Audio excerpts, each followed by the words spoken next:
अस्सलामुअलैकुम। जीत की सोच में खुशामदीद। मैं हूं आपका मेज़बान लुकमान अली। पाकिस्तान सुपर लीग जारी है और पाकिस्तान सुपर लीग के तगड़े मुकाबलों का भी बाकायदा आगाज हो चुका है और आज दो मैचेस हुए हैं। पहले एक एक मैच हो रहा था और आज से ये आगाज हुआ है कि दो मैचेस एक दिन में उसका आगाज हो गया। और आज के दो मैचेस की कहानी आपके सामने रखूं तो आज एक नई टीम रावलपिंडी, जिसका पहले कहा जा रहा था कि ये एक बड़ी खतरनाक टीम है, लेकिन आज पिंडी का आगाज मायूसकुन हुआ है और रावलपिंडीज को शिकस्त का सामना करना पेशावर ज़ल्मी के हाथों और पेशावर ज़ल्मी ने ये मैच जीता। और हैरानकुन तौर पर दोनों मैचेस चेस करने वाली टीमों ने ही जीते हैं। हाई स्कोरिंग मैच हुआ। जो पहला मैच था उसमें पहले खेलते हुए रावलपिंडी ने 214 रन बनाए, उसके 4 खिलाड़ी आउट हुए थे, लेकिन जवाब में 5 विकेटों के नुकसान पर 218 रन बना लिए और यूं कहिए कि एक तरह से मैच रावलपिंडी जीता हुआ था। लेकिन अचानक से सूरत हाल इस कदर तब्दील हुई और रावलपिंडी के फास्ट बॉलर्स को इतना फेंटा पड़ा और ख़ास तौर पर बड़े बड़े नामों को फेंटा पड़ा और इसी तरह से कुछ इनिंग्स ऐसी खेली गई अब्दुल समद और दीगर प्लेयर्स की जानिब से कि उन्होंने ये मैच निकाल लिया पेशावर के लिए। दूसरा मैच जो खेला गया वो इस्लामाबाद यूनाइटेड और मुल्तान सुल्तान्स के दरमियान खेला गया है और ये मैच मुल्तान सुल्तान्स ने जीता है। इस्लामाबाद यूनाइटेड को शिकस्त का सामना करना पड़ा है। पहले खेलते हुए इस्लामाबाद ने 171 रन बनाए और जवाब में 5 विकेटों के नुकसान पर यह टारगेट हासिल कर लिया। 18.4 ओवर्स में मुल्तान सुल्तान्स ने यह मैच भी चेज करने वाली टीम ने जीता है। और पहले मैच की भी कहानी कुछ ऐसी है, लेकिन पहले मैच की जो डिफरेंट स्टोरी है वो ये है, एक तो बहुत हाई स्कोरिंग मैच था और फिर चेज हो गया और दूसरा ये है कि सबसे अहम बात इसमें यह भी थी कि इस मैच के अंदर ऐसे लग रहा था जैसे रावलपिंडी महफूज है, यानी कि मैच बचा लेगा। 130 पर 4 खिलाड़ी आई थिंक आउट कर दिए हुए थे, 125-30 पर। उसके बाद अब्दुल समद आए और उन्होंने बहुत अच्छी इनिंग खेली, बड़े तेज खेले और उसने मैच का टेम्पो चेंज कर दिया। फिर आमिर जमाल ने कमाल कर दिया। इस तमाम तरह सूरत हाल पर बात करेंगे। मैच समरी थोड़ी सी दिखा दें और दोनों मैचेस की, फिर मैं अपने मेहमानों का तारुफ करवाता हूँ और इस डिबेट को हम ओपन करते हैं। ये देखें जी, यहाँ पर जो पहला मैच था उसकी मैंने बात की है।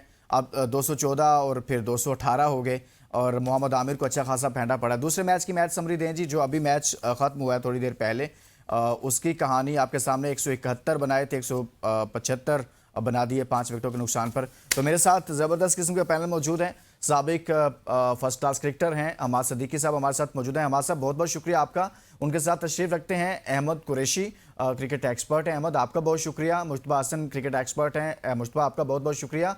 सबसे पहले तो आगाज़ करेंगे हमाद सदीकी साहब से। हमाद साहब, जब हम पहले मैच की बात करते हैं, रावलपिंडी को आज शिकस्त का सामना करना पड़ा। पिंडी नई टीम है, इस टूर्नामेंट का पहला मैच था पाकिस्तान सुपर लीग का, रावलपिंडी का पहला मैच था और पहला ही मायूस कुन आगाज़। अभी गो के अभी टूर्नामेंट बाकी है, लेकिन इतना बड़ा टारगेट सेट करने के बावजूद शिकस्त हो जाना, ये कुछ समझ में नहीं आ रहा। आपको कुछ समझ आया कि क्या गलतियां की रावलपिंडी ने? बॉलर्स भी उनके पास बड़े थे, अच्छे नाम थे, इसके बावजूद शिकस्त का सामना करना पड़ा।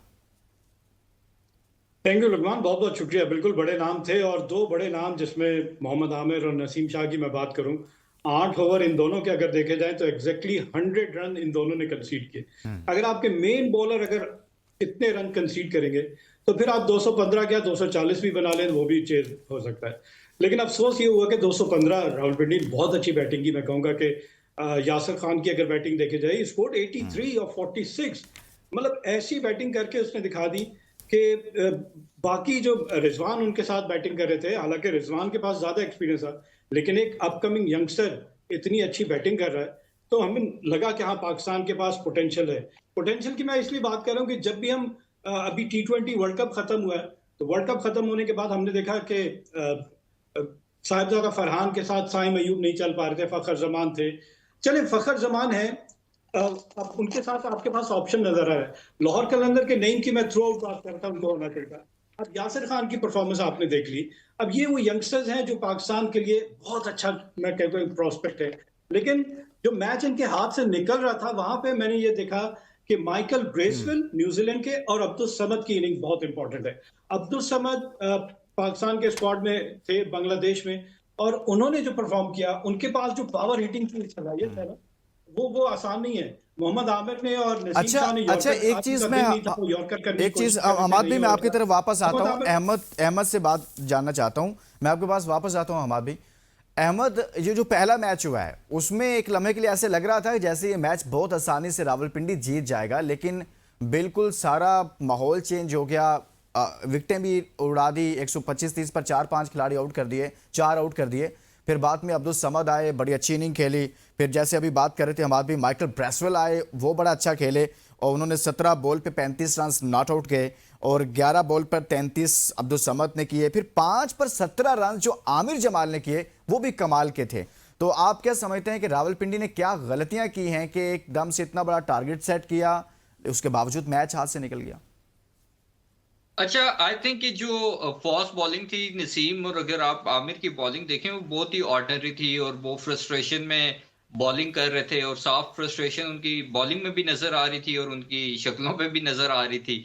और मेरे ख्याल में अब्दुल समद ने जिस तरह की बैटिंग की है, फिर ब्रेसवेल और उसकी जो पार्टनरशिप लगी है, और वो पार्टनरशिप इस तरह की थी कि छोटे पैकेट में बड़ा धमाके वाली बात थी कि कम बॉलों में बड़े रन उन्होंने लगाए बोर्ड पे चेस करते हुए। और उसके साथ साथ फिर जाहिर है आमिर जमाल जब आया तो उसमें भी नसीम शाह ने कोई कसर नहीं छोड़ी। उन्होंने कहा कि आखिरी ओवर तक क्यों जाए मैच, मेरे ही ओवर में खत्म हो ताकि जल्दी से होटल वापस जाएं और रेस्ट करें। तो आई थिंक के नो डाउट क्रेडिट देना पड़ेगा अब्दुल समद को, ब्रेसवेल को। इन्होंने बहुत खास तौर पे ब्रेसवेल ने जिस तरह से नसीम शाह का जो ओवर था इनिशियली जो ब्रेसवेल खेल रहा था, उसने आते ही नसीम को चार्ज किया। तो वहां से जो ब्रेसवेल ने एक मोमेंटम बनाया मेरे ख्याल में, उसको फिर आगे वो कंटिन्यू रहा मोमेंटम। अब्दुल समद ने भी उसका भरपूर साथ दिया, प्रॉपर क्रिकेटिंग शॉट्स के लिए। वो आउट भी जिस शॉट पे हुआ वो बिल्कुल बाउंड्री पे सैम बिलिंग्स ने जाके कैच किया। अगर वो थोड़ी सी ऊपर होती तो शायद वो भी छक्का हो जाता। और फ्रस्ट्रेशन आपको तब भी नजर आई होगी जब मोहम्मद आमिर ने अब्दुल समद को आउट किया और वो एग्रेशन ऐसे शो कर रहे थे जैसे पता नहीं कितना बड़ा तीर मारा है। हालांकि 4 ओवरों में कोई 45 से ऊपर उन्होंने रन दे दिए और एक ही वही विकेट उन्होंने ली है। वो भी सैम बिलिंग्स का शुक्र अदा करें, अगर कोई पाकिस्तानी फील्डर होता तो शायद छक्का ही करा देता। तो कहने का मकसद ये है कि आप कल भी हम यही बात कर रहे थे, इससे पहले जब हैदराबाद के हवाले से भी बात हो रही थी कि देखें आपकी अगर बॉलिंग अच्छी नहीं है ना तो आप 250 भी बोर्ड पे लगाएंगे तो वो टोटल आपको इनफ नहीं लगेगा, आप वो भी चेस करा देंगे। तो I think batting no doubt जिस तरह से रिजवान ने या फिर यासिर खान ने खासतौर पे आई थिंक जबरदस्त बैटिंग की है। लेकिन जाहिर है जब वो बेचारे भी क्या करें, जब 214 रन अभी तक का हाईएस्ट टोटल, और फिर जल्मी ने जो है वो इससे पहले इतना कभी टोटल पीएसएल में चेज भी नहीं किया, तो वो भी चेज आपने करा दिया, रिकॉर्ड बनवा दिए। तो आई थिंक कि बॉलिंग को देखना पड़ेगा पिंडी की टीम को आगे आगे। अगर इस तरह से रही तो फिर मुश्किल है कि वो सरवाइव कर सकें इस टूर्नामेंट में। सही है जी मुश्तबा साहब।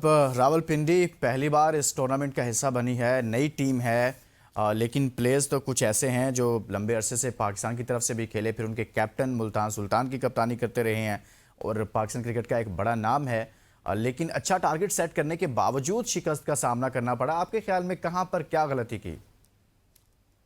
देखिए, पीएसएल की जो दो नई टीम्स है ना, हैदराबाद और पिंडीज, दोनों ने अपने इफ्तिताई मैचेस हारे हैं। और मुझे ये उम्मीद थी कि पिंडीज की टीम जिस तरह की वो हाइप क्रिएट कर थी, जिस तरह की उनके लोगो रिलीज किया गया, फिर जिस तरह की उनकी एडवर्टाइजमेंट की थी, तो मुझे लगता था टीम में भी इस तरह दम होगा। लेकिन आज जब टीम खेलने आई है तो वो बिल्कुल ऐसे लगी कि मुझे लगा था कि एक वक्त में तो मैच जीत चुके थे, मुझे जहां तक याद है 30 बॉलों में कोई 80 रन चाहिए थे। वहां पे आगे जिस तरह जिम्मेदारी के साथ अब्दुल समद ने आके बैटिंग की और ब्रेसवेल का जो एक्सपीरियंस है, तो देखिए ये फायदा होता है पीएसएल कि आपके इंटरनेशनल प्लेयर जो दीगर मुल्कों के प्लेयर्स होते हैं, वो जब आपके यंगस्टर्स के साथ खेलते हैं तो प्रेशर किस तरह रिलीज करते हैं, प्रेशर किस तरह हैंडल करते हैं। यही अगर दूसरे एंड पे कोई पाकिस्तानी प्लेयर होता तो वो एक साइड से रोकता और सारा प्रेशर जो था वो दूसरे हमारे पाक से अब्दुल समद पे आता। लेकिन साथ ब्रेसवेल ने बड़ा अच्छा साथ दिया और उसने गेम अवेयरनेस जिसको बोलते हैं पाकिस्तानी खिलाड़ियों में जो यंगस्टर्स हैं, उसमें काफी इसकी कमी फुकदान नजर आता है हमें।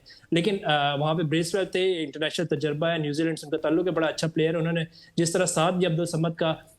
फिर आमिर जमाल जो हमारी पाकिस्तान सर्किट से काफी अर्से से गायब है, उनको इग्नोर किया जा रहा है। उन्होंने 5 बॉल पे आगे जो 17 रन बनाए, तो ये बड़े मैच विनिंग स्कोर था। ये उन्होंने स्कोर तो सिर्फ 17 किया, लेकिन 17 रन बना के बता दिया कि वो कितने अरसे से इग्नोर किए जा रहे थे, वो कितना अहम असासा थे। उन्होंने ऑस्ट्रेलिया में ये साबित किया, फिर उन्होंने दीगर कई इंटरनेशनल टूर्स पे ये साबित किया कि वो बड़े अच्छे पाकिस्तान के ऑलराउंडर हैं और खेल सकते हैं पाकिस्तान के लिए। लेकिन पाकिस्तान में क्योंकि जिस तरह की सिलेक्शन होती है, फिर जिस बुनियादों पर सिलेक्शन होती है, कहीं रिश्तेदारी निभाई जाती है तो कहीं दोस्ती निभाई जाती है, तो इन चीज़ों पे अगर सिलेक्शन ना हो, पाकिस्तान के पास टैलेंट बहुत है। हमारे पास अब्दुल समद का टैलेंट है, हमें आज आमिर जमाल ने, फिर यासिर खान ने बड़ी अच्छी बैटिंग की, इतने सारे प्लेयर हमारे पास हैं, समीर मिनाज ने बड़ी अच्छी अच्छी बैटिंग की है। जितने भी हमारे यंगस्टर प्लेयर हैं उन्होंने बड़ा अच्छा परफॉर्म करे, लेकिन हमारे सीनियर्स जो है वो आज भी नाकाम हो रहे हैं, मुसलसल नाकाम होते आ रहे हैं, और यही मुझसे सीनियर्स जो है वो टीम में सर फिर आ क्योंकि वो जाएंगे। सीनियर है ना, हम उनको कुछ नहीं जी कह सकते। एक अच्छा पॉइंट बिल्कुल ऐसे ही जी, अहमद आप कुछ कहना चाह रहे हैं?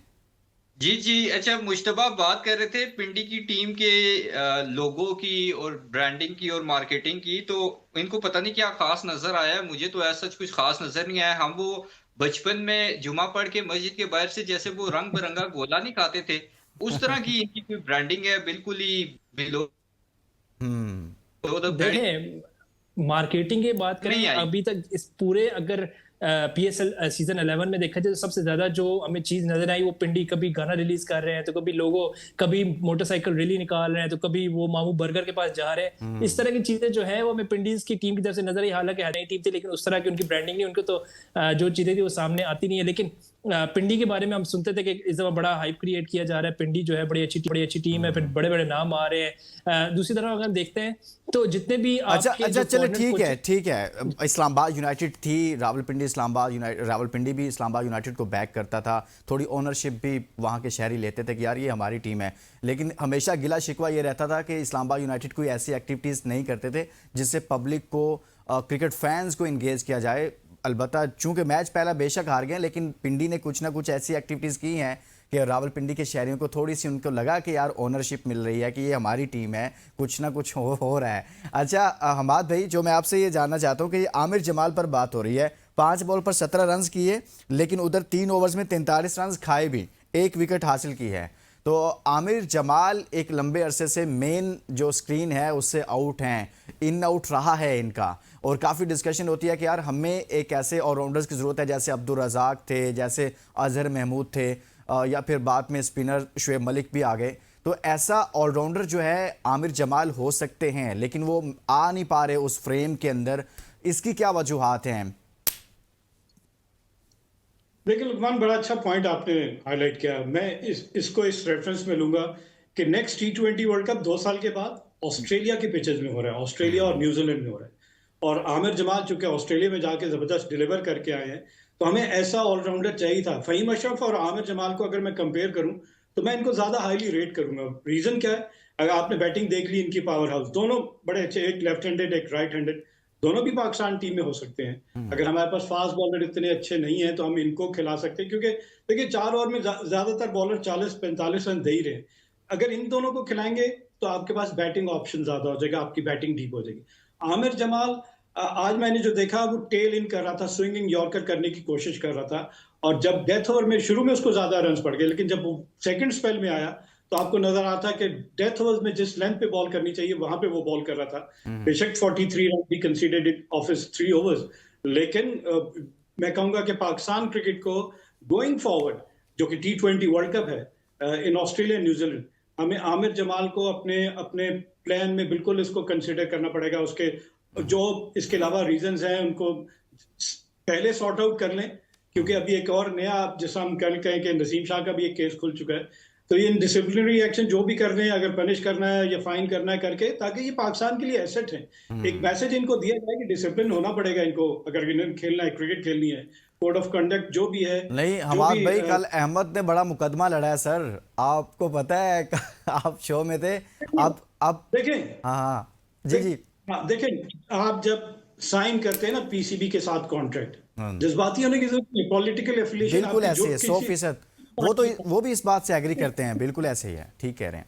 जब आपने साइन कर लिया तब आपको डिसिप्लिन होना, फिर आपको डिसिप्लिन होना पड़ेगा। बिल्कुल और ऐसे डिसिप्लिन होने का आपका फोकस जो है, आपका फोकस आपकी क्रिकेट होना चाहिए। तो क्रिकेट खेलें और उसमें डिलीवर करें, वहां पे अपना नाम कमाएं। जब आप रिटायर होंगे फिर आप अपना फिर आप जो मर्जी करें, बिल्कुल सही कह रहे हैं आप, आई स्ट्रांगली एग्री। जी अहमद साहब, आप नहीं रह पाए ना इस मामले पर पीछे?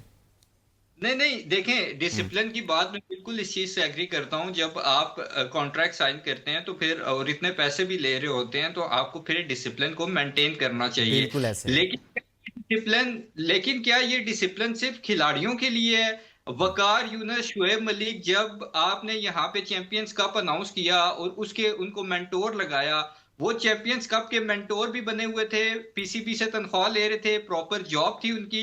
उसके बावजूद चैंपियंस ट्रॉफी में वो प्राइवेट चैनल पे ट्रांसमिशंस करते थे और पीसीबी की इज्जत उछालते थे, पीसीबी को क्रिटिसाइज करते थे।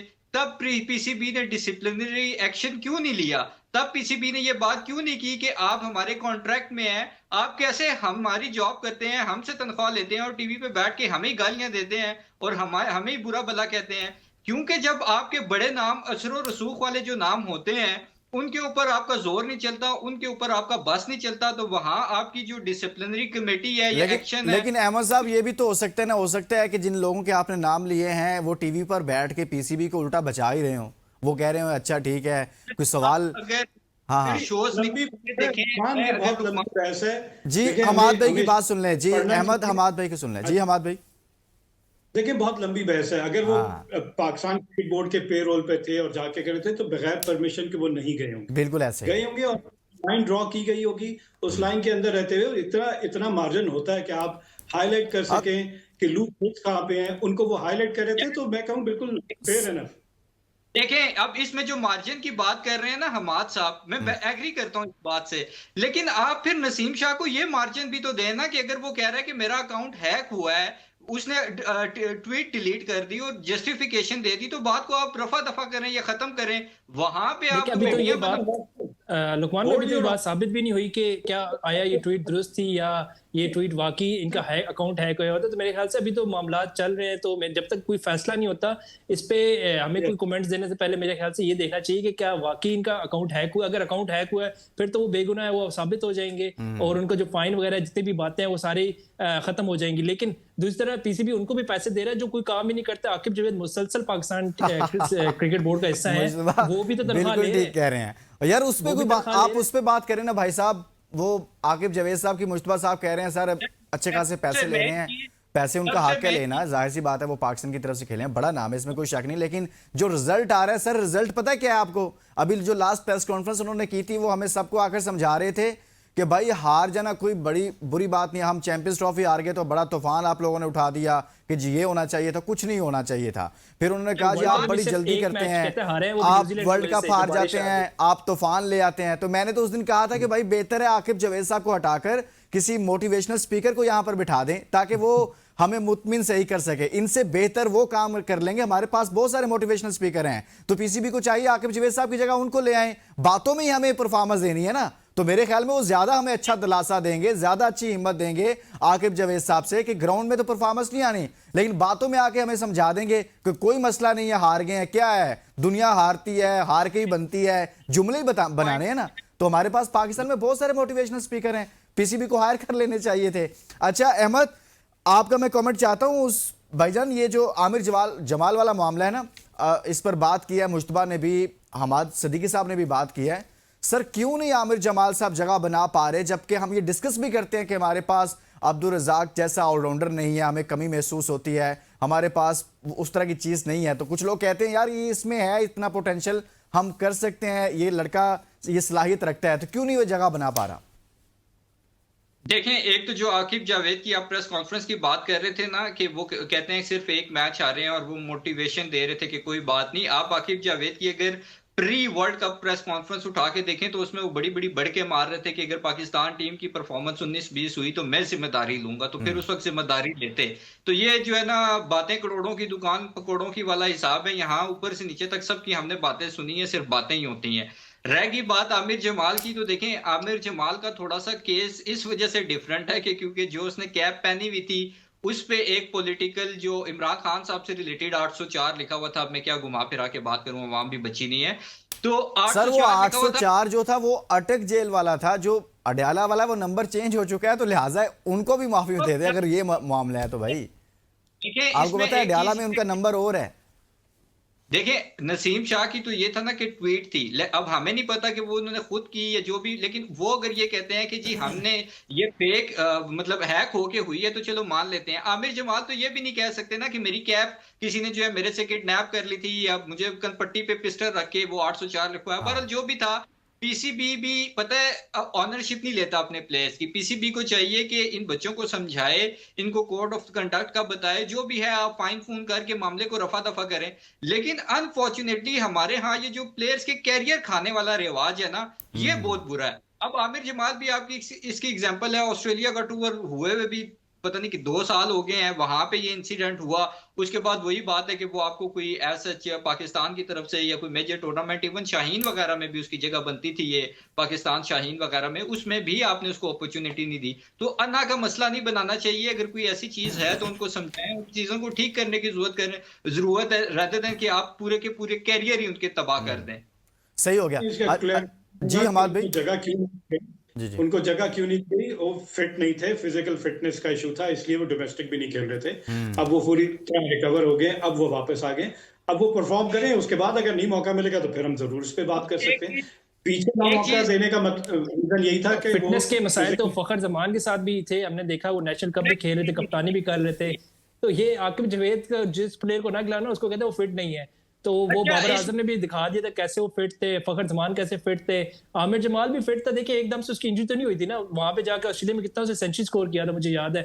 उसके बाद एकदम से उसकी इंजरी आ गई। ऐसा तो नहीं है ना बैठे बैठे उसकी इंजरी हो गई थी। हमाद भाई फिटनेस टेस्ट होते नहीं है, अब आपको पता है। और वैसे ही हर कोई अनफिट और फिट अनफिट होता है, और जो अनफिट होते हैं वो टीम को में खत्म करने का मुझे तो बैकग्राउंड लगता है वो यही लगता है कि किसी का फिटनेस टेस्ट हो ही ना, बस हम कहते हैं अनफिट हो गए तो उसको टीम से बाहर कर दे, हमारे लिए आसानी हो जाएगी। मुझे तो इसमें और कोई मंतक नजर नहीं आती कि आपने फिटनेस टेस्ट क्यों खत्म किया, क्यों नहीं आप प्लेयर्स का फिटनेस टेस्ट करते। फिटनेस टेस्ट करेंगे सबका सामने आ जाएगा, लेकिन सिलेक्शन जो होती है वो फिटनेस अच्छा, एक जुमला अहमद कहेगा, अहमद भी कुछ कहना चाह रहा है, और एक जुमला हमाद भी कहेंगे। पहले अहमद चले, आप बोल रहे हैं जी।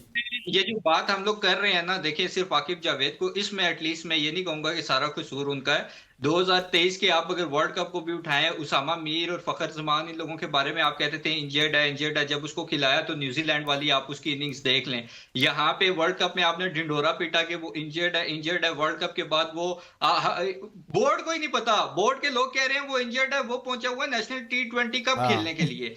यहाँ ये जो इंजरी है ना, ये हमने बहुत सुने हैं। तो हमाद भाई, ये जो आप पाकिस्तान क्रिकेट में कुछ गुज़श्ता 2-4 सालों में, 4 सालों में या 5 कह लें, उसमें 5वां भी ऐड कर लें बेशक, ये जो अनफिट और फिट वाली कहानी है ना, ये सर वो वाली नहीं रही जो पहले होती थी। फिटनेस टेस्ट होता था, ये थोड़ा सा ऐसा नहीं है, थोड़ा मामला चेंज हुआ है सर।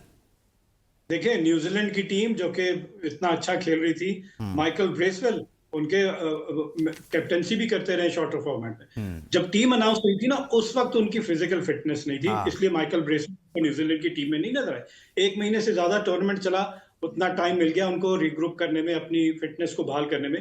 अब वो इंटरनेशनल क्रिकेट खेल रहे हैं। लेकिन जिस वक्त टीम की अनाउंसमेंट हो रही थी, उस वक्त अगर कोई प्लेयर फुली फिट नहीं है तो ऑब्वियसली आप उसको इंजर्ड प्लेयर को प्लेइंग 11 या स्क्वाड में शामिल नहीं करते। तो थोड़ा सा मार्जिन दे दे, इतना हार्श ना हो। मैं कहूंगा कि हाँ, पाकिस्तान की वैसे ओवरऑल परफॉर्मेंस अगर देखी जाए तो वो डिसअपॉइंटिंग नजर आती है आपको।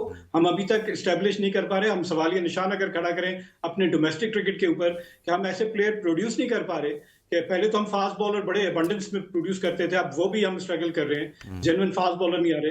बैटिंग हमारी हमेशा से स्ट्रगल करती थी। एक साहिबजादा फरहान के साथ हमने 3 और प्लेयर ऐसे प्रोड्यूस नहीं कर पाए। अब अगर मैं बात करूं, जैसे मैंने कहा लाहौर कलंदर के नईम बहुत अच्छा है, यासर की आज आपने बैटिंग परफॉर्मेंस देख ली, बहुत अच्छे।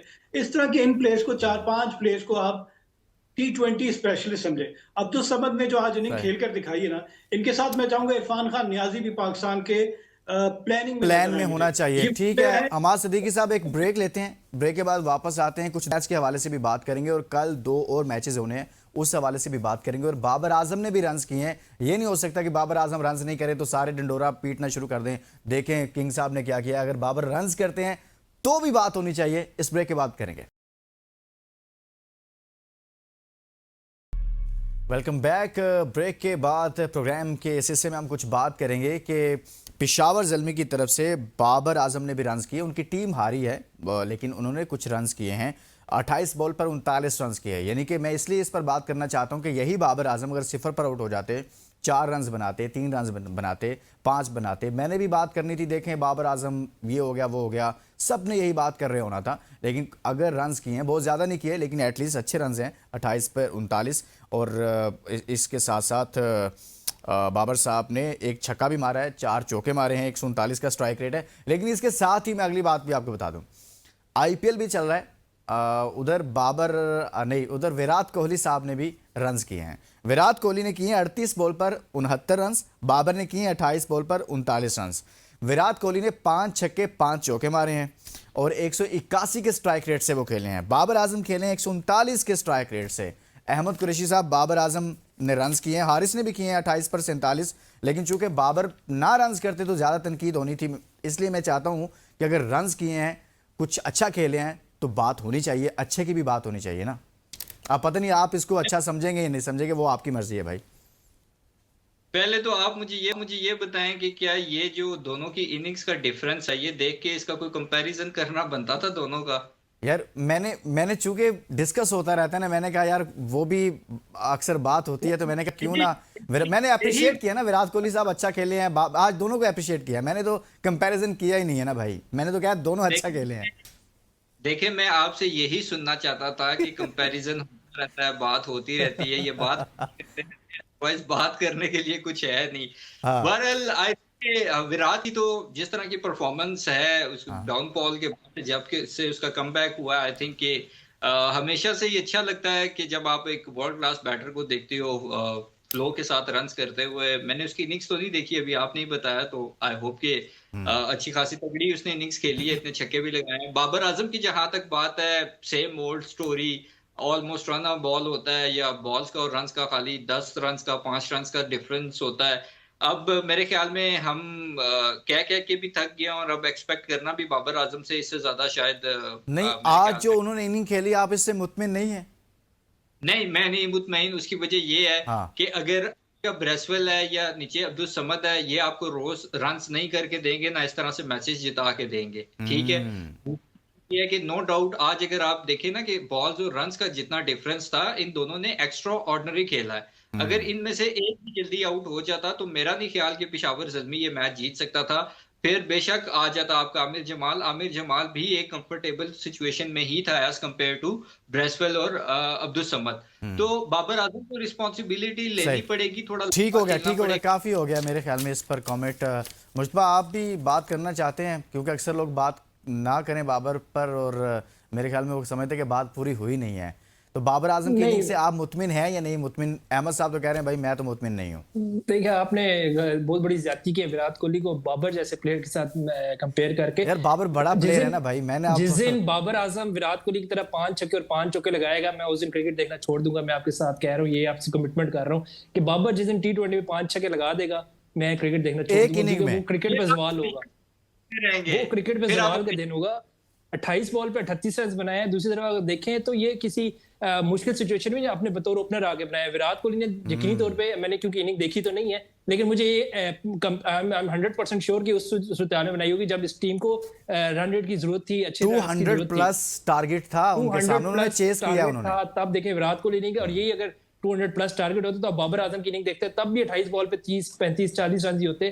तो वो जैसे अभी बता रहे अली भाई, जो बता रहे बॉल का डिफरेंस और स्ट्राइक रेट ज्यादा नहीं होगा, 28 बॉल पे 30 35 रन बना लेंगे। उससे ज्यादा अच्छी इनिंग मैं कहूंगा आमिर जमाल ने खेली, उससे ज्यादा अच्छी अब्दुल समद ने खेली, कल शिमैल ने बड़ी अच्छी इनिंग खेली। तो वो प्लेयर्स जो है ना, ये अकॉर्डिंग टू सिचुएशन खेलते हैं। बाबर आजम सिचुएशन को नहीं देखते, वो बस खेलते हैं। उन्होंने बस जाके 30 35 रन बनाने, अपने 20 22 25 बॉलें खेलनी है और अपना जो रन रेट है, वो जो अपना एवरेज है वो बेहतर करनी है। उसके अलावा उनका जो गेम अवेयरनेस कह लें, या जो गेम की जरूरत है, जिस टीम को जरूरत है उनकी, उस मुताबिक जिस दिन खेलना शुरू हो जाएगी तो मैं उनको प्लेयर मानूंगा।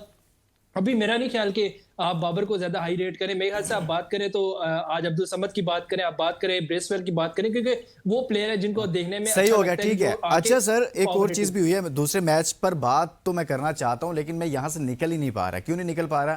क्योंकि इस मैच में बहुत कुछ है और इसी वजह से मैं इस मैच पर ही ज्यादा बात करी जा रहा हूं। एक और चीज भी थी कि बाबर आजम ने आज ओपनिंग भी की, लेकिन बाबर आजम पर भी काफी बात हो गई है। अच्छा, जब दूसरे मैच की चले हम बात कर लेते हैं sir, Islamabad United Multan Sultans. Islamabad ने 171 रन किए पहले, और जवाब में मुल्तान सुल्तान्स ने सिर्फ 5 विकेटों के नुकसान पर अपना ये टारगेट हासिल कर लिया। आपके ख्याल में इस्लामाबाद यूनाइटेड ने टारगेट अहमद कम दिया था या इनके बॉलर्स उसको डिफेंड नहीं कर पाए? देखें, पिंडी और इस्लामाबाद में से एक भी टीम अगर जीत जाती तो हम लोगों को थोड़ा सा आसरा हो जाता कि चलो कोई ना कोई हमारी अपनी टीम जीती है। दोनों के लिए बड़ा बैड डे था। और आई थिंक कि देखिए बॉलिंग इस्लामाबाद की अगर देखें तो मुझे सिर्फ एक बॉलर ने थोड़ा इंप्रेस किया, वो सलमान इरशाद ने, जिस तरह से उसने पहला ओवर भी किया, दूसरे में फिर स्टीव स्मिथ को आउट किया। बाकी अगर आप देखें तो ऑर्डिनरी लेकिन बॉलिंग सलमान की। इरशाद को अगर आपने, जैसे आप खुद कह रहे हैं कि मैंने आपने देखा है जब वो बॉलिंग कर रहे थे, ये वो वाले सलमान इरशाद नहीं है जो कोई 2-3 साल पहले हमें नजर आते थे। थोड़ा सा आपने खुद भी महसूस किया होगा कि वो वाली पेस नहीं है। इवन कि कमेंटेटर भी ये कह रहे थे कि वो पेस नजर नहीं आ रही जो पहले कभी हुआ करती थी। एक तो हमें इस चीज को अंडरस्टैंड करना पड़ेगा कि पेस ही सब कुछ नहीं होती। पेस तो आपके हारिस के पास भी है, उन्होंने कौन सा कमाल कर लिया है, हमेशा जो इंपॉर्टेंट मैचेस हैं वो हरवाए ही हैं। या पेस आकिफ जावेद के पास भी है, लेकिन उसका भी आपको पता है कि कोई फायदा है सच पाकिस्तान को नहीं हुआ अभी तक, जितना भी वो थोड़ा बहुत खेला है। तो पेस ही सब कुछ नहीं। आई थिंक कि सलमान इरशाद जिस तरह से बॉलिंग कर रहा था, जो स्लो वंस उसने डाली, जो वैरायटी के साथ लाइन लेंथ आगे पीछे कर रहा था, अगर स्टीव स्मिथ जैसा प्लेयर जिसने जिसको मैं और आप भी बैठ के कहते थे कि सलमान मिर्जा जो कि शाहीन की रिप्लेसमेंट है, अगर उसको लपेटा लगा दिया था और सलमान इरशाद के खिलाफ वो स्ट्रगल करता रहा है, तो फिर सलमान इरशाद को आप इस चीज का क्रेडिट दें और अप्रिशिएट करें कि उसने अच्छी बॉलिंग की है और ना सिर्फ उसको रोक के रखा बल्कि फिर अगले ओवर में आउट भी किया। तो ये डिफरेंस तो नजर आया है। बाकी मैं तो इस बात पे भी हैरान हूं कि स्टीव स्मिथ जैसा प्लेयर जिसकी T20 में कहीं जगह ही नहीं बनती है ऑस्ट्रेलिया की टीम में या world wide across globe franchise based cricket में या लीग्स में, वो सलमान मिर्जा जिसको मैं और आप शाहीन की रिप्लेसमेंट कहते थे, वो उसको छक्के अगर मार रहा था छक्के सर। नहीं हाफिज है। बिल्कुल सही कह रहे हैं। अच्छा मुश्तबा, इस मैच में आपके ख्याल में टारगेट कम था या इतनी अच्छी बॉलिंग नहीं कर पाया इस्लामाबाद यूनाइटेड के उनके बॉलर्स? 171 रन से मतलब बहुत बड़ा टारगेट भी नहीं है और बहुत कम टारगेट भी नहीं है। ऐसा टारगेट है कि बॉलर्स अगर अच्छी बॉलिंग करते तो मेरे ख्याल में मैच पकड़ा जा सकता था।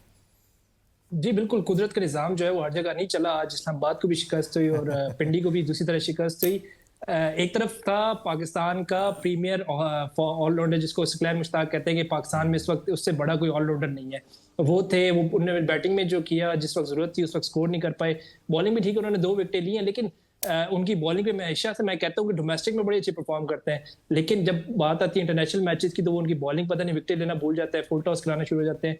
अगर हम बात करते हैं दूसरी टीम की, तो मेरे ख्याल से अगर हम देखें तो मुल्तान सुल्तान के जितने भी फॉरेनर प्लेयर्स हैं उन्होंने 30+ स्कोर किया। टर्नर ने भी किया, स्मिथ ने भी स्कोर किया, उनके जितने भी फॉरेनर प्लेयर्स उन्होंने बड़ा अच्छा स्कोर किया। शान मसूद के अलावा सब ने रन किए हैं। शान मसूद देखिए, उनकी जो नेचुरल पोजीशन है उनको वो नहीं खिला पा रहे। उनकी नेचुरल जो पोजीशन है वो ओपनर आके खेलते हैं। इनको अगर चौथे पांचवें नंबर पे आप खेलते हैं तो ये वही बात है जैसे आप फखर जमान को खिलाते हैं। अच्छा पहले मुझे ये बता दें मुश्तबा कि आपने कहा कि उनकी जो नेचुरल पोजीशन है, जो उनकी जगह बनती है वो बतौर ओपनर है, वैसे उनकी T20 में जगह बनती है? वैसे देखिए इस तरह के अगर हम बात करेंगे तो कई ऐसे प्लेयर हैं जिनको T20 में जगह ही नहीं बनती।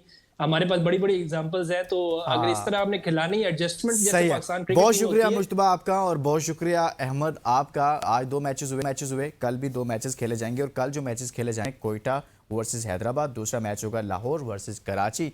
और देखते हैं कि PSL के इन अगले जो कल 2 मैचेस होने वाले हैं इसमें क्या क्रिकेट खेली जाती है, किस लेवल की क्रिकेट खेलते हैं, कौन जीतता है कौन हारता है, फिर कल बात करेंगे। इजाज़त दीजिए, अपना बहुत सारा ख्याल रखिएगा। अल्लाह हाफिज़।